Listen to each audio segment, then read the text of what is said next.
Il y a certains mots.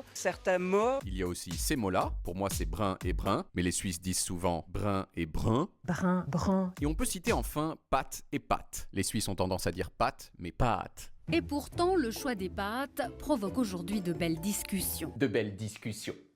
Tout ça, ça s'appelle des archaïsmes. Parce qu'il y a longtemps, tous les francophones faisaient ces différences, mais qu'aujourd'hui, il n'y a plus que les Suisses. Et aussi un peu les Belges, autre point commun entre nations européennes secondaires. Brun, brun. Oui. Enfin, trait numéro 3, la proéminence pénultième. Ouh. Proéminence pénultième, on dirait une façon littéraire de dire bit, mais en fait, non. Pénultième, ça veut dire avant-dernière. Et donc proéminence pénultième, ça veut dire que les Suisses ont tendance à mettre l'accent sur l'avant-dernière syllabe des mots, ou des groupes de mots. C'est la première chose qu'il faut dire. Il était marié avec une vaudoise. Il y a cette rondeur. Ça, c'est un secret. Qui a un peu de réfort. Mais je me rends compte. En fait, quand Michel Elias imite l'accent suisse, c'est donc avant tout cette proéminence pénultième qu'il imite.